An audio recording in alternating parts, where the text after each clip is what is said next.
The meeting room felt too warm, the air stifling as Octavia slid the termination papers across the glass tabletop. She didn't bother looking up from her tablet, her manicured nails tapping impatiently against the screen. "Your director has persuaded me you're no longer essential. We're restructuring," she said, voice clipped and efficient. My stomach clenched. 17 years. I'd given 17 years to building this company's entire digital infrastructure from nothing, now reduced to a 60-minute exit window. Garrison leaned against the wall, arms crossed over his chest. The slight upturn at the corner of his mouth told me everything I needed to know. He'd been gunning for me since the day he arrived 3 years ago. A woman who understood systems he couldn't comprehend was apparently too threatening to his fragile ego. Any questions? Octavia finally looked up, eyebrow arched, clearly annoyed that I hadn't already scurried away. I kept my voice steady. "Just one.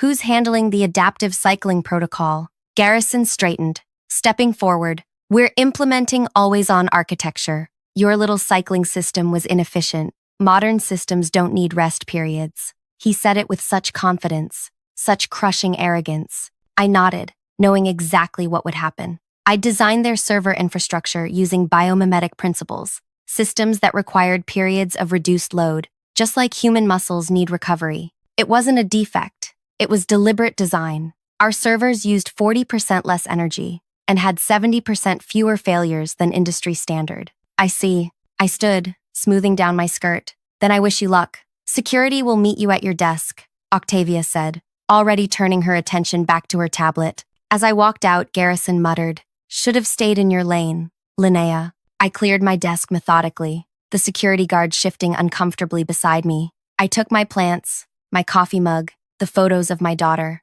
I deleted nothing from my computer. I changed no passwords. I altered no settings. I simply gathered my personal items and walked out, head high as coworkers averted their eyes. At home, I kicked off my heels and opened a bottle of wine. The cycling protocol should have initiated at midnight, shifting processing loads and allowing different server clusters to enter low-power states. But they'd overridden it. My phone lit up at 3:17 a.m., 6 missed calls, 12 text messages, all increasingly desperate, systems crashing, customer data inaccessible, everything's overheating. Call us back. I poured another glass and waited, watching the minutes tick by. By 4:30 a.m., Garrison called himself. "What did you do?" he hissed. "Absolutely nothing. That's the problem. Fix this now or we'll sue you into oblivion." "For what? Designing systems that worked perfectly until you broke them?" I took a slow sip. "Those servers were specifically calibrated for load cycling.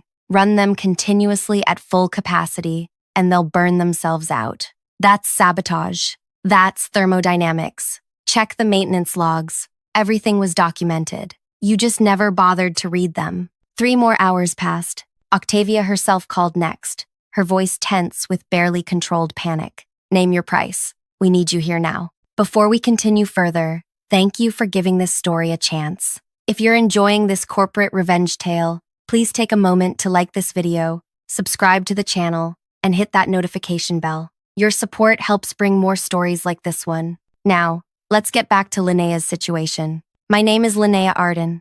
I'm 43, divorced, with a daughter in college. I climbed the IT ladder when women in tech were still novelties to be tolerated rather than colleagues to be respected. I built infrastructure systems that mimicked natural biological patterns, systems that breathe, rest, and regenerate. My approach saved millions in energy costs and hardware replacements, but try explaining biomimetic computing to executives who think technology should run like tireless machines. I started at the company when it was still a startup operating from a converted warehouse. Back then, Terrence, the founder, recognized my potential. "You think differently," he'd said. "That's exactly what we need." Under his leadership, I thrived, eventually becoming the chief infrastructure architect. Everything changed when Terrence sold the company 3 years ago. The new ownership brought in Garrison as technology director, a man with impressive credentials, but traditional thinking. From day one, he questioned my methods.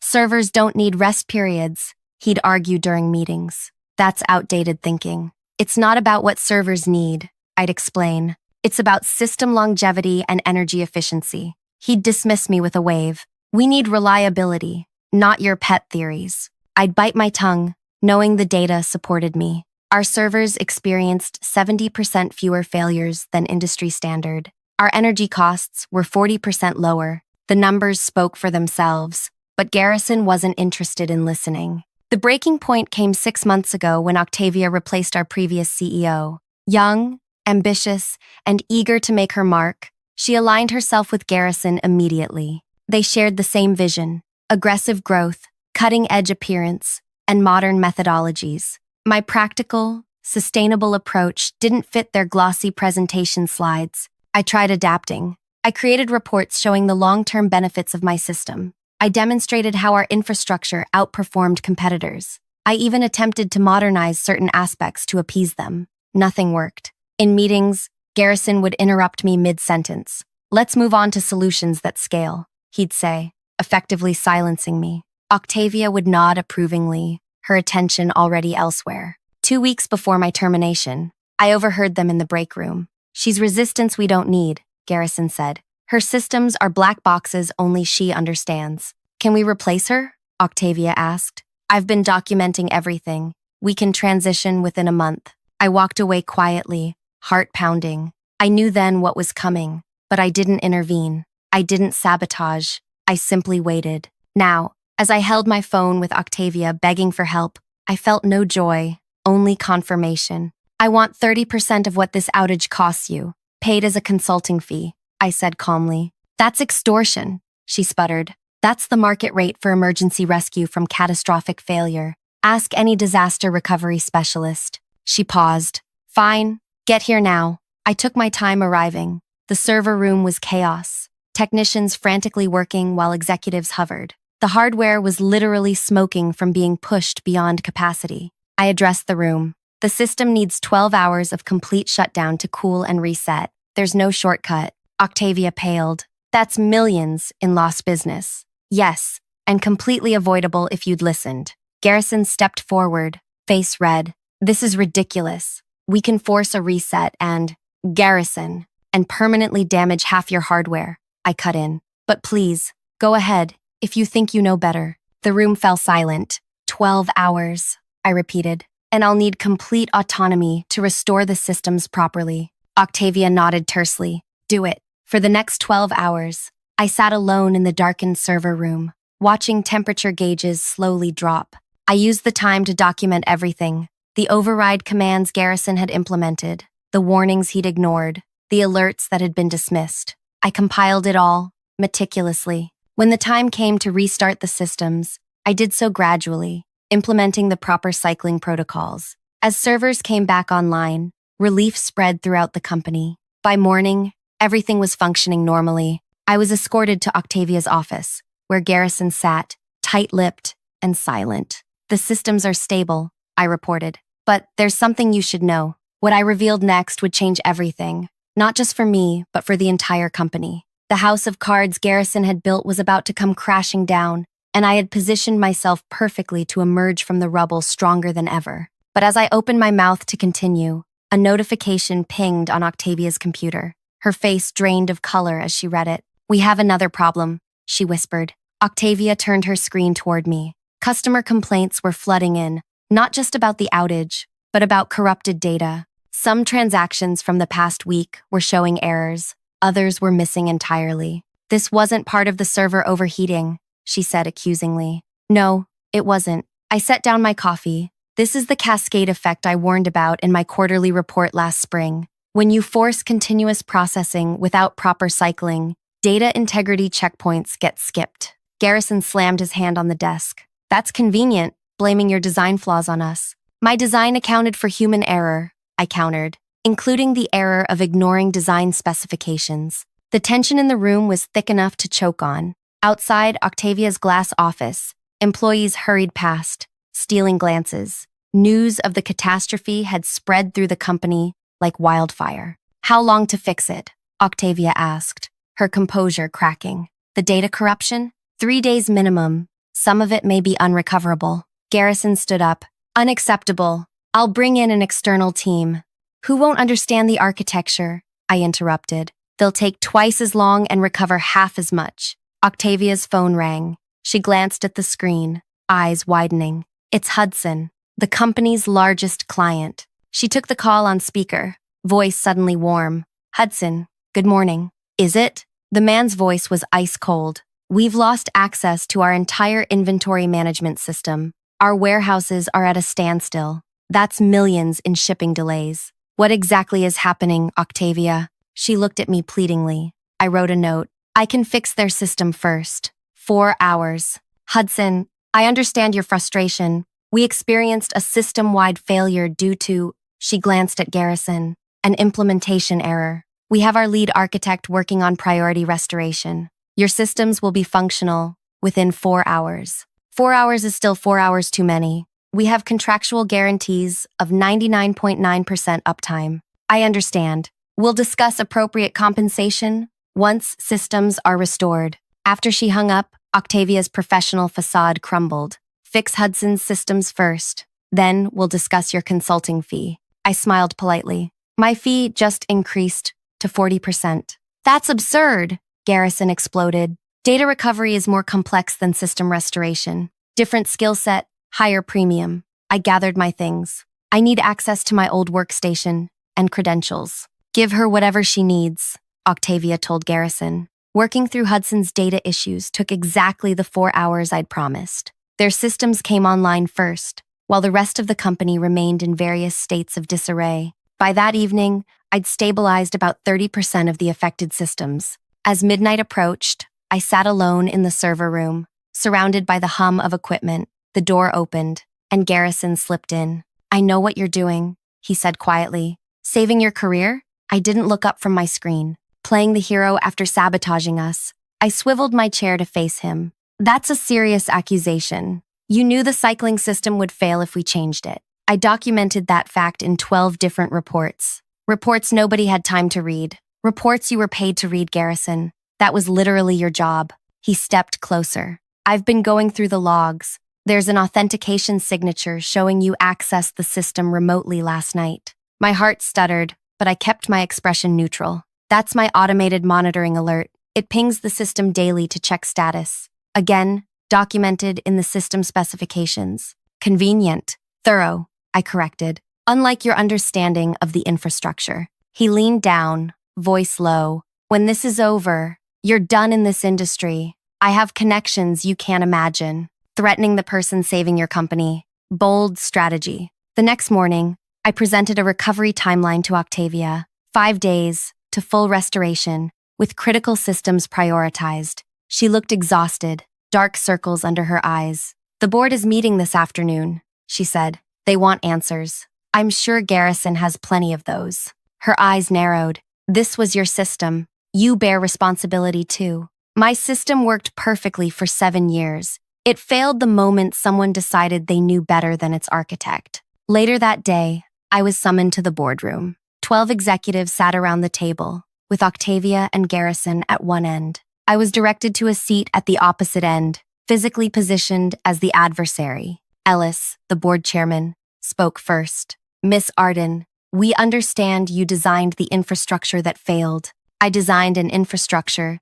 that operated flawlessly for 7 years with zero unplanned downtime. It failed when Director Lowry overrode the core operating principles despite documented warnings. Garrison interjected. The cycling protocol was outdated technology. Every major competitor uses always-on architecture. Every major competitor has triple our hardware replacement costs and double our energy consumption, I countered. Ellis raised his hand. The question before us is simple. How do we prevent this from happening again? You restore the original cycling protocols, I said. Or we modernize properly with redundant always-on systems, Garrison argued. A board member leaned forward. What would that cost? Around $7 million for hardware upgrades, plus increased operating costs of roughly $2 million annually, Garrison said confidently. And to restore Miss Arden's system, zero additional cost. The hardware is designed for it. The room fell silent as they processed this. Ellis cleared his throat. Miss Arden, would you step outside while we discuss? In the hallway, I paced, running calculations in my head. The outage had already cost them at least $10 million in lost business and client compensation. My 40% fee would be significant. After 20 minutes, I was called back in. We've made a decision, Ellis announced. We'll be restoring your cycling protocol for now, but transitioning to a hybrid system over the next 6 months. We'd like to offer you a 3-month contract to oversee the transition. I hadn't expected that. My consulting rate is triple your previous salary, plus the fee already agreed upon for the emergency response. Ellis slid a contract across the table. We value expertise, Miss Arden, even if some failed to recognize it. Garrison's face was a storm cloud. Octavia looked resigned. I'll need to review the terms, I said, taking the contract. Of course. In the meantime, please continue the recovery efforts. Over the next 3 days, I worked around the clock. Systems came back online, one by one. Data was recovered where possible. The company limped back to operation. On the 4th day, I found Garrison in my old office, going through my archived files. Looking for something? I asked from the doorway. He jumped slightly. Research for the transition plan. Those files are outside the scope of your access permissions. I'm the technology director. Nothing is outside my scope. I stepped closer. You know what I think, Garrison? I think you're desperate to find evidence that I sabotaged the system. Because if you don't, everyone will know this disaster lands squarely on your shoulders. His eyes narrowed. The board may be temporarily impressed by your recovery efforts, but they see the bigger picture. Your system was a house of cards. My system was brilliant, and you know it. That's what really bothers you. That a woman created something you couldn't understand, much less improve upon. You're living in a fantasy world. He gathered his tablet. Enjoy your temporary victory. This company will be implementing my vision, not yours. As he brushed past me, I caught his arm. Before this is over, everyone will know exactly who you are. That night, as I reviewed the contract offered by the board, I noticed something peculiar. A clause regarding intellectual property that hadn't been in my original employment agreement. I called Mira, my attorney. They're trying to claim ownership of your biomimetic computing methodology, she confirmed after reviewing the document. Not just the implementation you created for them, but the entire concept. That's why they want me back. They're afraid I'll take it elsewhere. Precisely. And this transition plan they're proposing? It looks like they want you to document everything. Then they'll likely terminate you again once they have what they need. I thought about Garrison's smug face, about Octavia's cold dismissal after 17 years of service, about the board's sudden interest in my expertise now that they needed it. What if I counteroffer? I asked. With what terms? I smiled, knowing exactly what I wanted. Terms they won't be able to refuse, but will regret accepting. The next morning, I returned to the office with my revised contract and a flash drive containing something I'd discovered during the recovery process. Something that would change everything. As I waited in the lobby for my meeting with Ellis, my phone buzzed with a text from an unknown number. Check your email now. We need to talk before you meet the board. I opened my email to find a message from Octavia's personal account, not her company one. The subject line read, "What Garrison didn't tell you." The attachment was a series of emails between Garrison and someone named Pierce at a competing company. My heart raced as I began to read, realizing I had underestimated just how deep this conspiracy went and how perfectly positioned I now was to exploit it. The emails unveiled a shocking conspiracy. For 6 months, Garrison had been feeding information to Pierce, the CTO of our largest competitor. Not just company gossip, detailed infrastructure vulnerabilities, client dissatisfaction metrics, and strategic roadmaps. The most damning email was sent just 2 days before my termination. Once Linnea is removed, we proceed with Phase 2. The system will fail within 72 hours of disabling her cycling protocol. When clients panic, your team can offer emergency migration services. Split the commissions 70/30 as discussed. My hands trembled as I scrolled through more messages. This wasn't just corporate sabotage. It was calculated destruction of something I'd spent nearly 2 decades building. I quickly forwarded the emails to my personal account and my attorney. Then I texted Octavia, "Meeting in 15 minutes. Your office." When I arrived, Octavia was pacing, her usual confidence replaced with jittery anxiety. "I only found those emails this morning," she said immediately. "I was reviewing Garrison's communications after the board raised questions about his implementation decision. And I was blindsided. I had no idea he was working with Pierce." I studied her face for signs of deception. "You fired me on his recommendation. Because he showed me reports indicating your system was inefficient. Reports that apparently were manipulated. She slumped into her chair. The board is going to crucify me. The board doesn't know yet? She shook her head. Just me. I wanted to speak with you first. I considered my options. The flash drive in my pocket contained not just Garrison's treachery,